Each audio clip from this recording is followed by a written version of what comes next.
চুক্তি মুক্তি আমরা চাই না, সরাসরি ফারাক্কার পরিবর্তে আর একটা বাংলাদেশের পক্ষ থেকে বাঁধ নির্মাণ করতে হবে। বাংলাদেশের 4 লক্ষ মসজিদের প্রতিটা মেম্বার থেকে একটা আওয়াজ উঠাইতে হবে। ওই যে সমস্ত পাশের রাষ্ট্র ভারত দাদা বাবুরা আমাদেরকে রাতের অন্ধকারে পানি ছেড়ে দিয়ে আমার দেশের লক্ষ লক্ষ মানুষের জীবন কেড়ে নিয়েছে, মানুষকে আজকে রাস্তায় নামিয়ে দিয়েছে, আজকে মানুষের টাকা থাকার পরেও খাবার পায় না, নিজের জান নিয়ে ঝুঁকি। ওই দাদা বাবুদের ফারাক্কাবাদের তিস্তা চুক্তি আমরা যুগের পর যুগ শুনতেছি। এরকম ডাকাতদের যেখানে পাওয়া যাবে সেই জায়গায় ছাত্ররা গণধোলাই দেন এদেরকে। আর চুক্তি মুক্তি আমরা চাই না, সরাসরি ফারাক্কার পরিবর্তে আর একটা বাংলাদেশের পক্ষ থেকে বাঁধ নির্মাণ করতে হবে। ক্ষমতায় আছে ছাত্র সমাজ, এখন কিন্তু স্বৈরাচার ক্ষমতায় নাই। এই জন্য যেহেতু ছাত্র সমাজ ক্ষমতায় আছে, আমি ছাত্র সমাজকে বলবো এই মানুষের পাশে, দেশের পাশে আপনারা যারা ডাকাতি করছে এদেরকে উৎখাত করুন, এদের বিরুদ্ধে আপনারা ব্যবস্থা নিন। আমরা আসছি আর আপনারা করতেছেন ডাকাতি। আমি ছাত্র সমাজ ভাইদেরকে বলবো অতি তাড়াতাড়ি আর্মি ভাইদেরকে দিয়ে এদেরকে শায়েস্তা করেন, এবং যারা দ্রব্যমূল্যের দাম এই সুযোগে সদ্ব্যবহার করে বাড়ায় দিছে তাদেরকে অতি তাড়াতাড়ি আইনের আওতা আনা হোক, যেই কোম্পানি হোক, যেই বাপের বেটাই হোক। যারা ডাকাতি করেছে এরা কখনো মানুষ হতে পারে না, এরা অমানুষের বাচ্চা। আসসালামু আলাইকুম রহমতুল্লাহি ওয়া বারাকাতুহু। মানবতার সেবার সময় কিছু শয়তান দুষ্টু আর কিছু মানবরূপী ডাকাত আমরা পাই। এই ডাকাতরা, আমি আশ্চর্য হয়ে গেছি। আমি 2 দিন আগে মুড়ি কিনছি 60 টাকা করে কুমিল্লা থেকে, সেই মুড়ি এই ডাকাতরা 90 টাকা করে ফেলছে। মাত্র 2 দিনে আমরা মানবতার সেবায় ঝাঁপাই পড়ছি, আর এই ডাকাতটা আমাদের মানুষদের পকেট কাটার জন্য ব্যস্ত। 30 টাকা বাড়াই দিয়েছে মুড়িতে, চিড়াতে বাড়াই দিয়েছে 30 টাকা। এইরকম ডাকাতদের যেখানে পাওয়া যাবে সেই জায়গায় ছাত্ররা গণধোলাই দেন এদেরকে। এরা কেন এই সময় এই মানুষদেরকে করতেছে? আমি একটাই বক্তব্য, এই ডাকাতদের ধরেন। ঢাকা শহরে যারা এই সব জিনিসের দাম বেশি ধরবে, এই এলাকায় মাল আসতেছে, তাদেরকে গণধোলাই দেওয়ার আমি দাবি জানাচ্ছি। এই বিষয়ে তাসরিফ বাজান একটু উঁচু আওয়াজ একটু বলে দেওয়া বাজান একটু। আসলে কথা বলার মতো এরকম শক্তি নাই। এরপরেও এই মুহূর্তে বন্যার এই ভয়াবহ অবস্থায় সবার প্রয়োজন ছিল সবাই বেশি বেশি মানুষের কাছে এগিয়ে আসা। রাসূল সাল্লাল্লাহু আলাইহি ওয়াসাল্লামের তরিকা অনুযায়ী সবাইকে দাম কমিয়ে দেওয়া দরকার ছিল। সেই জায়গায় যারা দাম বাড়াচ্ছে এদেরকে কঠিনভাবে, বিশেষ করে আইনত ব্যবস্থা নেওয়ার জন্য আমি সেনাবাহিনীদেরকে বলবো এবং ছাত্র সমাজকে বলবো, বিশেষ করে এখন ক্ষমতায় আছে ছাত্র সমাজ, এখন কিন্তু স্বৈরাচার ক্ষমতায় নাই।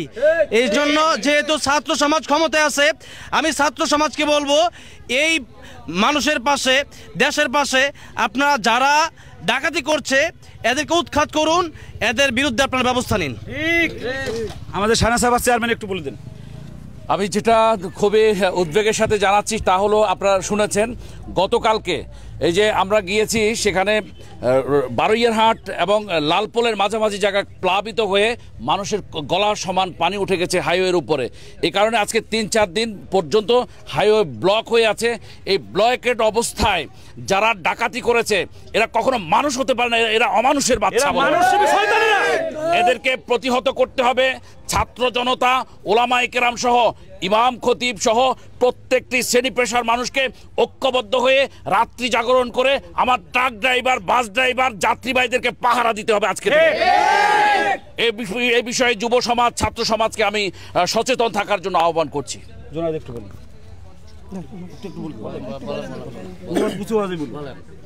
একটা সময়ে আমাদের দেশে স্বৈরাচার ছিল, যেই স্বৈরাচারের কারণে অনেকে কথা বলতে পারে নাই।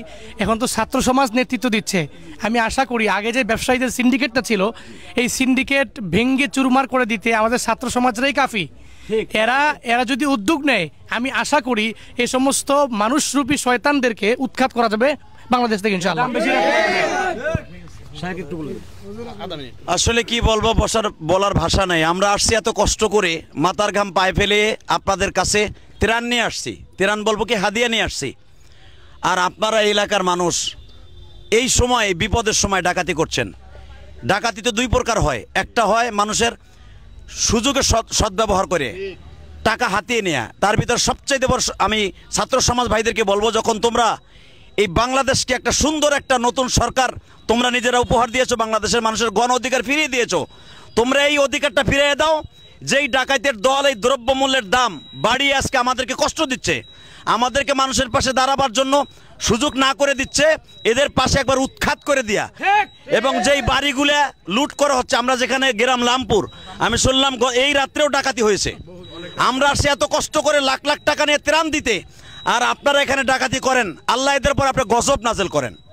যারা এত কষ্ট করে আমরা আসছি আর আপনারা করতেছেন ডাকাতি, আমি ছাত্র সমাজ ভাইদেরকে বলবো অতি তাড়াতাড়ি আর্মি ভাইদেরকে দিয়ে এদেরকে শায়েস্তা করেন, এবং যারা দ্রব্যমূল্যের দাম এই সুযোগে সদ্ব্যবহার করে বাড়ায় দিছে তাদেরকে অতি তাড়াতাড়ি আইনের আওতা আনা হোক।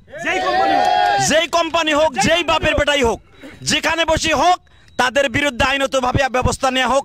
এই উদারত আহ্বান আমি সরকারকে জানাচ্ছি, ছাত্র সমাজ ভাইদেরকে আমি উদারত আহ্বান করতেছি। আল্লাহ আমাদের সবাইকে তৌফিক দান করুন।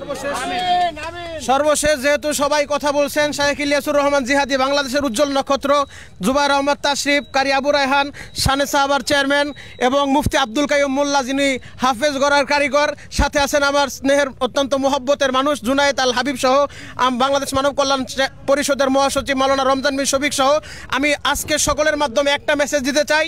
যেই সমস্ত অসাধু ব্যবসায়ীরা সুযোগে সদ্ব্যবহার করে, সিন্ডিকেট করে, আমি একটা চিরার বস্তা মূল্য করেছি 1300 টাকা, 5 মিনিট পরে যখন ওই দোকানে আবার আসছি, মুড়ির দোকানে কথা বলে চিরার দোকানে আবার আসার পরে প্রতি বস্তা প্রতি 200 টাকা বাড়াইছে। তারে যখন প্রতিবাদ করলাম, প্রতিবাদ করার পরে বিকেলবেলা আবার যখন মাল আনতে গেছি আমরা বৃহস্পতিবার, আমাদের কেরানীগঞ্জ জিঞ্জিরাতে দেখি বস্তা প্রতি 500 টাকা বাড়াইছে শুধু এক চিরা। মুফতি আব্দুল কাইয়ুম মোল্লা সাহেব তিনি বলছেন এই জায়গা আসার পরে তারা তো 3 দিন যাবত এই ফেনীতে আছেন, 3 দিন আগে তারা যেই মুড়ি কিনছেন 60 টাকা, আজকে সেই মুড়ি 90 টাকা রাখা হয়। এই সমস্ত অসাধু ব্যবসায়ীদেরকে ছাত্র জনতার মাধ্যমে গণদোলাই করতে হবে, কথা বলেন ঠিক?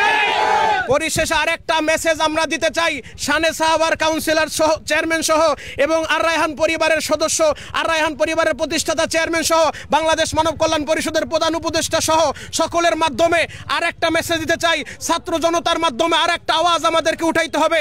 যেই ছাত্ররা ওই জালিম শাসকের পতন ঘটিয়ে স্বৈরাচারকে বিদায় করে নতুন সোনার বাংলাদেশ, স্বাধীন বাংলাদেশ উপহার দিয়েছে, এই ছাত্র জনতার মাধ্যমে, আলেম ওলামার মাধ্যমে বাংলাদেশের 4 লক্ষ মসজিদের প্রতিটা মেম্বার থেকে একটা আওয়াজ উঠাইতে হবে। ওই যে সমস্ত পাশের রাষ্ট্র ভারত দাদা বাবুরা আমাদেরকে রাতের অন্ধকারে পানি ছেড়ে দিয়ে আমার দেশের লক্ষ লক্ষ মানুষের জীবন কেড়ে নিয়েছে, মানুষকে আজকে রাস্তায় নামিয়ে দিয়েছে, আজকে মানুষের টাকা থাকার পরেও খাবার পায় না, নিজের জান নিয়ে ঝুঁকি। গতকালকে দেখেছেন আব্দুল কাইয়ুম মোল্লা, ওলামায়ে কেরাম সহ তারা হেলিকপ্টারের মাধ্যমেও বাচ্চা উদ্ধার করেছে, মানুষদেরকে উদ্ধার করেছে। ওই দাদা বাবুদের ফারাক্কাবাদের তিস্তা চুক্তি আমরা যুগের পর যুগ শুনতেছি, আর চুক্তি মুক্তি আমরা চাই না। সরাসরি ফারাক্কার পরিবর্তে আর একটা বাংলাদেশের পক্ষ থেকে বাঁধ নির্মাণ করতে হবে। এই মুহূর্তে বাংলাদেশকে রক্ষা করতে হলে প্রথম অন্তর্বর্তী সরকারের প্রতি, অন্তর্বর্তী উপদেষ্টাদের প্রতি, আমাদের ছাত্র জনতার, ওলামায়ে কেরামের, আপামার জনসাধারণের একটা দাবি থাকবে, আপনারা প্রয়োজন বোধে আলাদা একটা গণচাঁদার ব্যবস্থা করেন। যেই সমস্ত মেহনতি মানুষেরা তাদের ঘাম ঝরানো অর্থ দিয়ে, প্রবাসীরা রেমিডেন্স পাঠিয়ে প্রয়োজনে আমাদের ওই ফারাক বাঁধের যেই বাঁধ আমরা নির্মাণ করব, ওই বাঁধের জন্য আলাদা একটা অ্যাকাউন্ট করেন, পাবলিক প্লেস করে দেন। আমার দেশের রিক্সা চালক থেকে শুরু করে, আমার দেশের সুইপার থেকে শুরু করে, আমার দেশের রেমিডেন্স যোদ্ধারা পর্যন্ত আপনাদের ওই অর্থায়নে তাদের ঘাম জড়ানো পয়সা দিয়ে এই দেশের বাঁধ নির্মাণ করতে সহযোগিতা করবে। এই জন্য অন্য কোনো টাকার দরকার হবে না, আমাদের দেশের জনগণ করবে। যদি সেটাও সম্ভব না হয়, প্রতিটা শিক্ষা প্রতিষ্ঠানে এবং বাংলাদেশের 4 লক্ষ মসজিদের ভিতরে আপনারা ইমামদেরকে বলে দেন, খতিবদেরকে বলে দেন, খতিবদের মাধ্যমে, শিক্ষা প্রতিষ্ঠানের মাধ্যমে ওই সমস্ত ওলামায়ে কেরাম এবং শিক্ষকেরা রাষ্ট্রীয় কোষাগারে তারা টাকা ব্যবস্থা করে দিবে ওই বাঁধ নির্মাণ করার জন্য। সর্বমহলে এই আওয়াজটা উঠাইতে হবে। আমি আপনাদের কাছে এই দাবিটা রাখলাম। আল্লাহ পাক রব্বুল আলামিন আমাদেরকে কবুল করুক। মাশাআল্লাহ, মাশাআল্লাহ।